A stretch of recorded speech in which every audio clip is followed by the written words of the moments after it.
ઇન્દોર ગામે રહેણાંક મકાનના વાડામાં વાવેતર કરેલ શંકાસ્પદ વનસ્પતિજન્ય ગાંજાનો છોડ પકડાયો.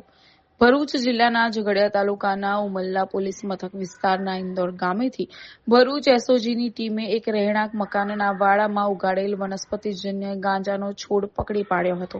આ અંગે મળતી વિગતો મુજબ ઉચ્ચ અધિકારીઓ તરફ જિલ્લામાં ગેરકાયદેસર પ્રવૃત્તિઓ અટકાવવા અસરકારક કામગીરી કરવા જિલ્લાના પોલીસ વિભાગને સૂચના આપેલ. તેના અનુસંધાને ભરૂચ એસઓજી પીઆઈ એવી પાણમિયાએ એસઓજીની ટીમને જિલ્લાના વિવિધ વિસ્તારોમાં થતી વિવિધ ગેરકાયદેસર પ્રવૃત્તિઓ શોધીને કાયદેસર કાર્યવાહી કરવા સૂચના આપેલ. આ દરમિયાન એસઓજીની ટીમને બાતમી મળેલ કે ઝઘડિયા તાલુકાના ઉમલ્લા પોલીસ મથક વિસ્તારના ઇન્દોર ગામે રહેતા મનીષભાઈ ગોવિંદભાઈ ઠાકોરના રહેણાંક મકાનના વાડામાં ગેરકાયદેસર વનસ્પતિજન્ય લીલા ગાંજાના છોડનું વાવેતર કરેલ છે.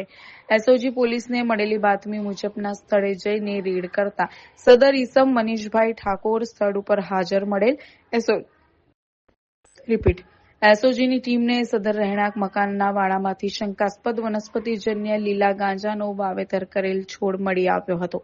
એસઓજીની ટીમે આ શંકાસ્પદ ગાંજાનો છોડ કબજે લીધો હતો અને આ શંકાસ્પદ ગાંજાનો છોડ કબજે લઈ શંકાસ્પદ વનસ્પતિજન્ય લીલા ગાંજાનો છોડ જેનું વજન ₹3.749 કિલોગ્રામ, કિંમત ₹18,74,050 મુદ્દામાલ સાથે સ્થળ ઉપર હાજર મળેલ મનીષભાઈ ઉર્ફે કાળિયો ગોવિંદભાઈ ઠાકોર હાલ રહે ઇન્દોર, મૂળ રહે ખોરજ, તાલુકો સાણંદ, જિલ્લા અમદાવાદને ઝડપી લઈને વિરુદ્ધ ઉમલ્લા પોલીસ મથકમાં ફરિયાદ લખાવી હતી.